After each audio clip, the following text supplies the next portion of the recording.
Hi everyone, it's me again.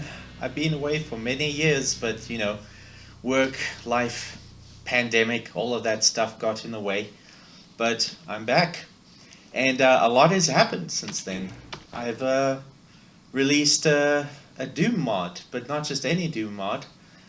Uh, I released a Doom mod that a lot of people ended up liking, and even id Software themselves got in contact with me and they added this to their official add-on list of single player campaigns in their new official releases of Doom 1 and Doom 2. So I figured that for those that are unaware, I figured I might as well just showcase what Doom 0 is. And it's a very traditional type of mod. As you can see, I did modify the animations just a little bit, but as you can see, there's more to it than just you know normal Doom gameplay. It actually, I try to make the levels more interesting than just enter room, kill monsters, then find exit, and you're done.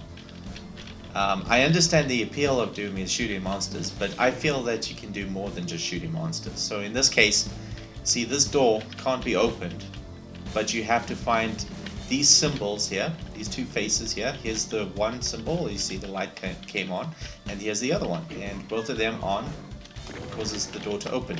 That other door back there would obviously open if you found that one switch, if there was only one type of face on that door. And this, I think, would resolve an issue that I think a lot of games, not just Doom, but a lot of Doom-style games sort of suffer from, where you enter a room and you find a switch, you flip it, and you don't know what it does. And this is why I repurposed these textures so that it could indicate to the player what those switches do. Obviously, I won't do that if a switch is, like, let's say, right next to a door, but those switches in particular, they're just to teach the player of what those symbols, those faces mean. And they're supposed to mean that this switch corresponds with anything that has that symbol, whether it be opening a door or raising a bridge or whatever.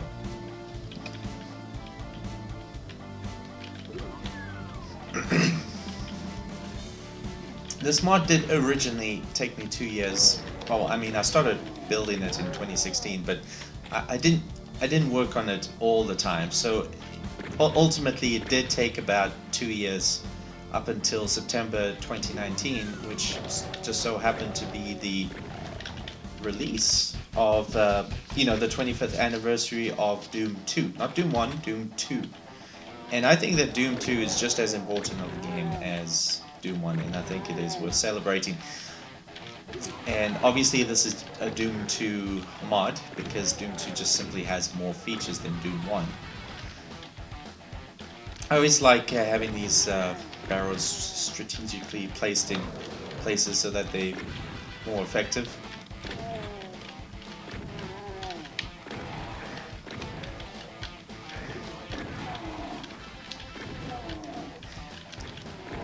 Another reason why I wanted to release it for the 25th anniversary of Doom 2 is I wanted to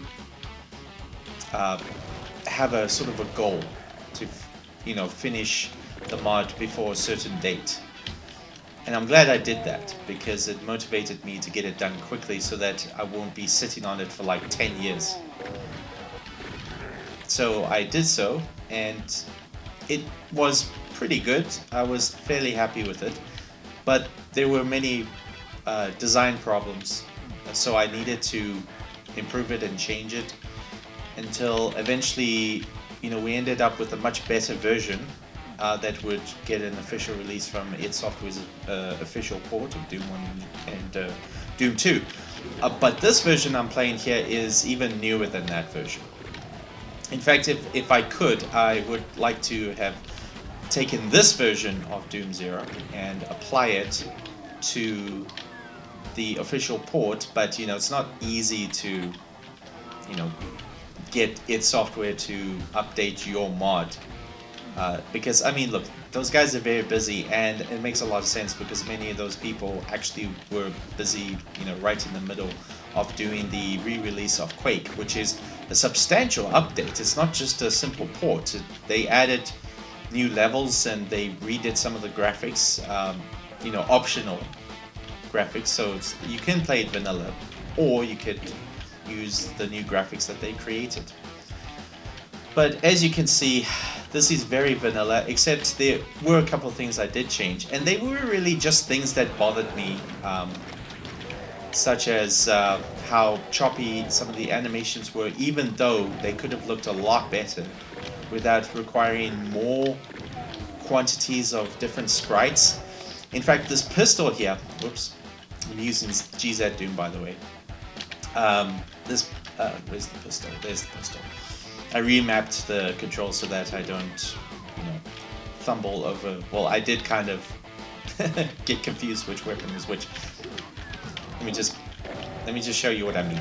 So if you look over here, this animation seems a little bit different, but it is a bit smoother and also more like how it would look like if someone were to fire a pistol. And what's weird is that I did not create those frames. I didn't redraw the graphics or anything like that. The artists, I think it might have been Kevin Cloud, that created those graphics, because I know that he did a lot of the weapons animations and stuff. I mean, he created all of these sprites, and they just weren't used in the final game. Not sure why.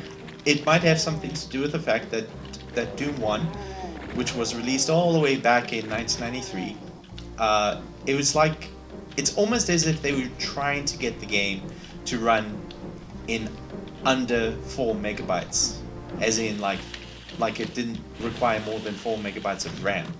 So I that's probably why they didn't have all of the sprites be used, probably because it used too much RAM.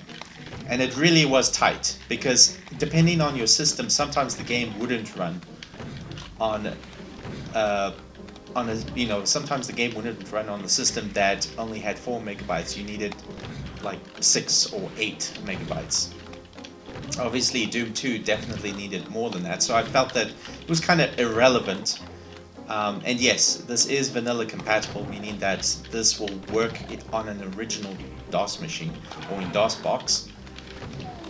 If any retro collectors out there have an old DOS computer with a 486 or Pentium or something like that, this will totally work on that machine and it will run well.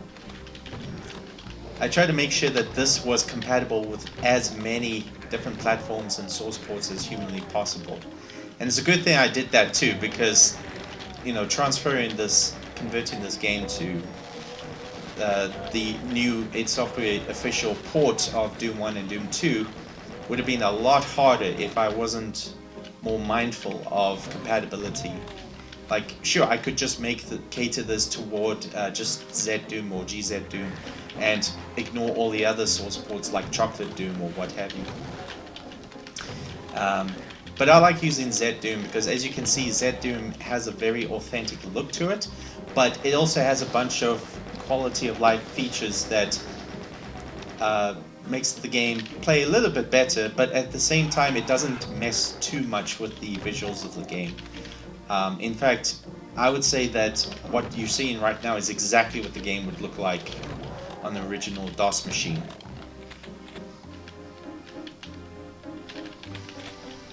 So I'm just, I'm not really concentrating because, I created this, so I definitely have put in a lot of time building this mod.